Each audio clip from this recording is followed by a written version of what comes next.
Hello అందరికీ ఈరోజు వీడియోకి స్వాగతం. 1959 సంవత్సరం జనవరి నెల. రష్యాలోని యురల్ పర్వతాలు ఆ సమయంలో పూర్తిగా మంచుతో కప్పబడున్నాయి. అక్కడి వాతావరణం చాలా కఠినంగా ఉంటుంది. ఉష్ణోగ్రతలు ఎంత తక్కువగా ఉంటాయంటే సరైన రక్షణ లేకుండా ఎక్కువసేపు బయటుంటే మనిషి ప్రాణాలకే ప్రమాదం ఏర్పడుతుంది. అలాంటి పరిస్థితుల్లోనే ఒక చిన్న బృందం తమ జీవితంలోనే అత్యంత కఠినమైన పర్వతయాత్రకు బయలుదేరింది. వాళ్ళ లక్ష్యం సాధారణ ప్రయాణం కాదు.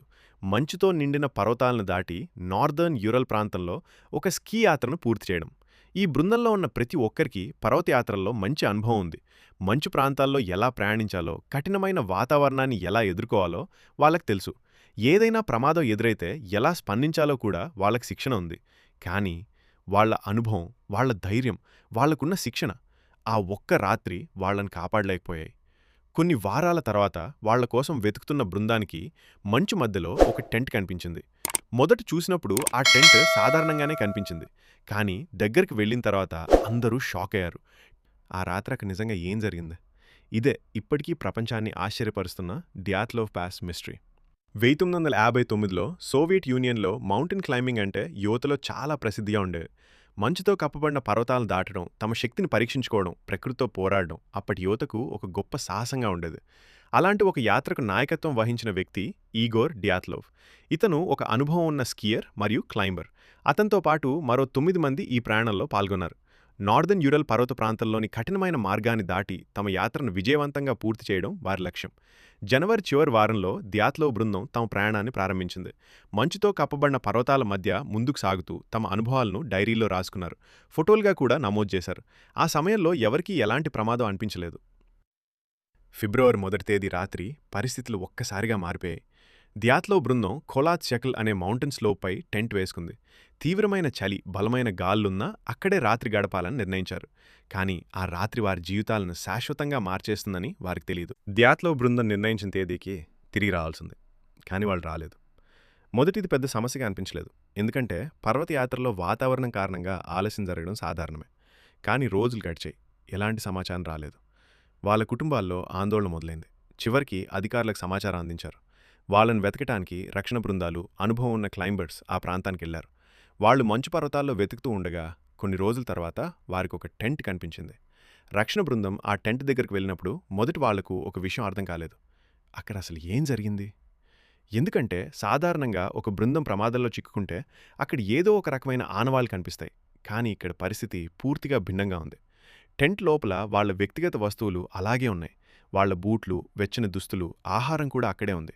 అంటే వాళ్ళక్కడి నుంచి వెళ్లాలని ముందుగానే నిర్ణయించుకోలేదు. ఏదో అనుకోని పరిస్థితి వాళ్లను వెంటనే బయటికి వెళ్లేలా చేసింది. కానీ ఆ పరిస్థితి ఏంటి? వాళ్లనంత భయపెట్టిందేంటి? ఈ ప్రశ్నలకు సమాధానం కోసం పరిశోధకులు టెంట్ను మరింత జాగ్రత్తగా పరిశీలించడం ప్రారంభించారు. అప్పుడు వాళ్ళు గమనించిన విషయం ఈ కేసులో అత్యంత ముఖ్యమైన ఆధారంగా మారింది. టెంట్ బయట నుంచి చింపినట్లు కనిపించలేదు. అది లోపల నుంచి కత్తిరించినట్లుంది. అంటే టెంట్ తలుపు తెరవడానికి కూడా సమయం లేకుండా వాళ్ళు లోపల నుంచి బయటకు రావడానికి ప్రయత్నించారు.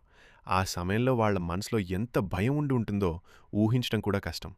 ఇక్కడే ఈ ఘటనలో అసలు రహస్యం మొదలవుతుంది. ఎంతో అనుభవం ఉన్న డ్యాత్లోవ్ బృందం ఎందుకు బూట్లు, వెచ్చని దుస్తులు కూడా తీసుకోకుండా టెంట్ను వదిలి బయట పరిగెత్తింది? ఏ ప్రమాదం వారిని అంత భయపెట్టింది? దీనికి సమాధానం కోసం పరిశోధకులు ఎన్నో ఊహాగానాలు చేసినా ఆ రాత్రి నిజంగా ఏం జరిగిందో ఇప్పటికీ ఎవరికీ తెలియదు. టెంట్ నుంచి కొంత దూరం వరకు డ్యాత్లోవ్ బృందం అడుగుల గుర్తులు మాత్రమే కనిపించాయి.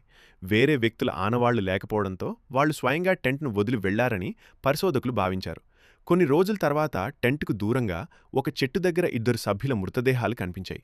వారు చలి నుంచి తప్పించుకోవడానికి ప్రయత్నించినట్లు ఆధారాలు సూచించాయి.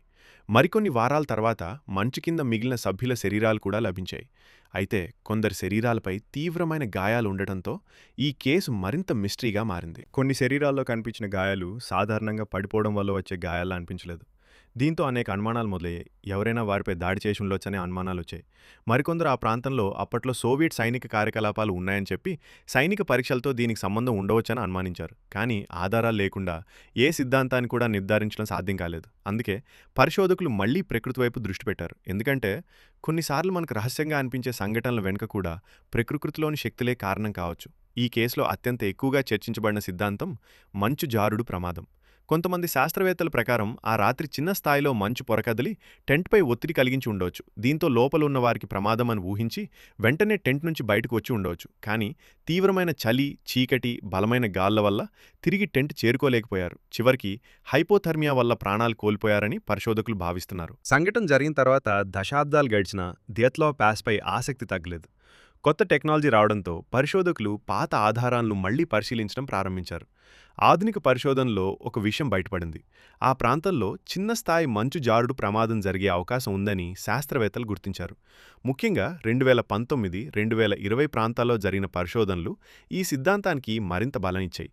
రష్యా అధికారులు కూడా 2020లో ఈ సంఘటనకు అత్యంత సాధ్యమైన కారణం మంచు జారుడు ప్రమాదమే అని తెలిపారు.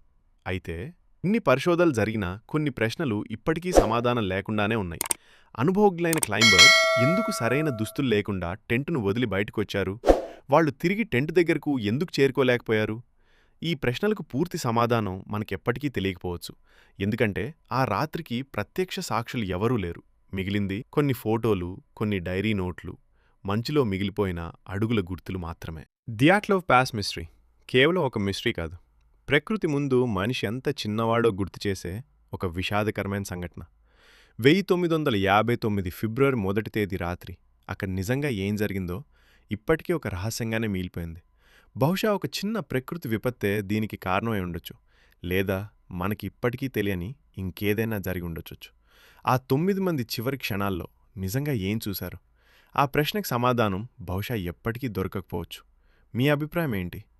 దియాట్లోవ్ బృందం మంచు జారుడు ప్రమాదానికి బలైందని మీరు నమ్ముతున్నారా?